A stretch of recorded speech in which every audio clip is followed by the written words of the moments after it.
Essa tabela, ela mostra a relação entre a substância e as temperaturas de fusão. Perceba que tanto a fusão como a ebulição, elas aumentam à medida que a gente aumenta a quantidade de carbonos na molécula.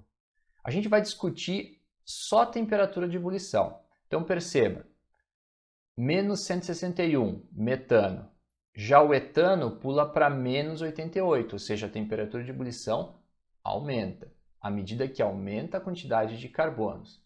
Então a gente pode dizer que para alcanos de cadeia normal, que é o caso aqui, a gente está falando de metano, etano, propano, são moléculas de cadeia normal, a gente tem a seguinte relação: quanto maior o número de carbonos, maior vai ser o valor da temperatura de ebulição. Mas por que será que existe essa relação entre aumento do número de carbonos e aumento da temperatura de ebulição? Para te explicar, eu vou pegar dois exemplos. Eu vou pegar o propano, cuja temperatura de ebulição é menos 42 e, portanto, ele é um gás à temperatura ambiente. Já o hexano, que tem 3 carbonos a mais, ele tem uma temperatura de ebulição de 69 graus Celsius. Portanto, ele é um líquido à temperatura ambiente. Por que existe essa diferença? Então, vamos lá. O propano é uma molécula com 3 carbonos. Eu coloquei 2 moléculas porque o que vai explicar o estado físico e a temperatura de ebulição são as ligações intermoleculares.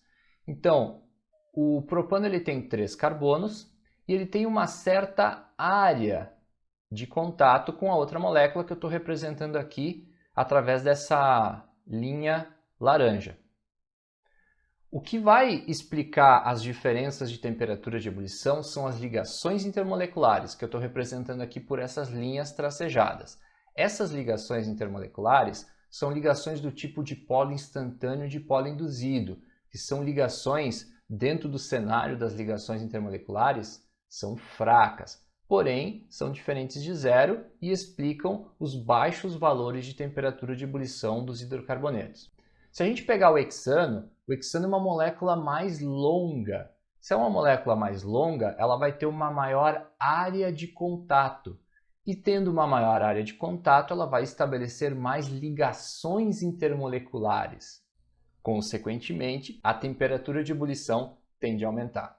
Então, para resumir, vamos pensar assim, para alcanos de cadeia normal, que é o que a gente está comparando aqui, então eu estou comparando o propano com o hexano.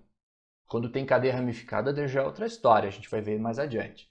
Mas para hidrocarbonetos de cadeia normal, a gente tem a seguinte relação: quanto maior o número de carbonos, maior vai ser o tamanho da molécula, maior vai ser a intensidade das ligações intermoleculares e, consequentemente, maior vai ser o valor da temperatura de ebulição.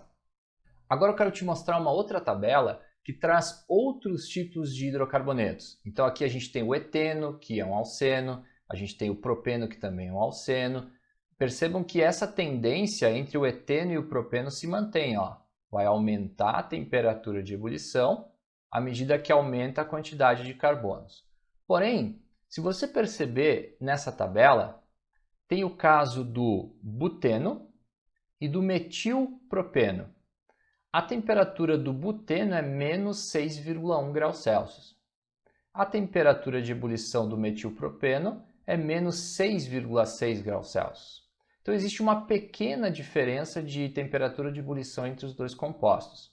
Porém, as fórmulas moleculares são as mesmas, ou seja, não tem diferença no número de carbonos, nem no número de hidrogênios. São compostos de mesma fórmula molecular. A gente diz que eles são isômeros.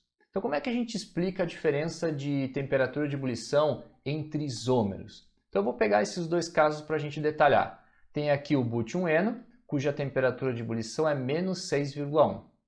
Perceba que é uma molécula de característica linear, portanto, vai ter uma superfície de contato, uma área de contato entre as moléculas relativamente grande, e isso vai permitir mais interações intermoleculares, mais ligações do tipo dipolo instantâneo e dipolo induzido. No caso do metilpropeno, é uma molécula que tem uma ramificação, e essa ramificação causa uma diminuição da área de contato entre as moléculas, que eu vou representar por esses círculos em laranja. Perceba que a área de interação entre as moléculas diminuiu, logo o número de ligações intermoleculares vai diminuir.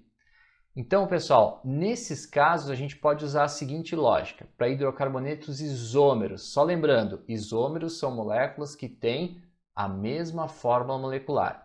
Para esses casos, a gente pode usar a seguinte relação.